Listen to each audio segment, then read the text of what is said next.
আগামীকাল ভারতের বিপক্ষে শক্তিশালী একাদশ নিয়ে মাঠে নামছে বাংলাদেশ। আগে থেকে নির্ধারিত ছিল তারিখ, নির্ধারণ করা হয়েছে সময়ও। প্রথমবারের মতো বাংলাদেশের জার্সিতে এই ম্যাচে মাঠে নামবেন হামজা। এই ম্যাচ নিয়ে তাই বাংলাদেশের বড় প্রত্যাশা।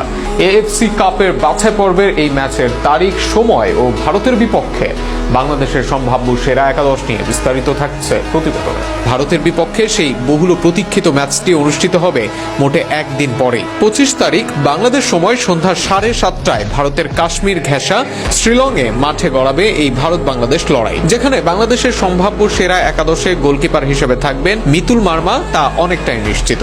তার সামনেই বেশ শক্তিশালী ডিফেন্স সাজাবেন কোচ কাবরেরা।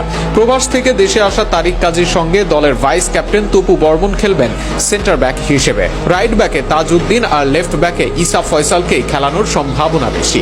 মিডফিল্ডে মোহাম্মদ হৃদয়কে রাখবেন কোচ, সাথে দলের ক্যাপ্টেন জামাল ভুঁইয়া খেলতে পারেন ডিফেন্সিভ মিডফিল্ডার হিসেবে। তবে ডিফেন্সিভ মিডফিল্ডার হলেও হামজা চৌধুরী জাতীয় দলে খেলতে পারেন অ্যাটাকিং মিডফিল্ডার কিংবা নাম্বার 8 পজিশনে। তাছাড়া জাতীয় দলের তার জার্সিও হবে নাম্বার 8। অ্যাটাকিং রোলে মাঝে আল আমিন আর দুই পাশে রাকিব ও মুরসালিনকে খেলাতে পারেন কোচ। হামজা আশায় নতুন করে স্বপ্ন দেখছে বাংলাদেশ ফুটবলের ভক্তরা।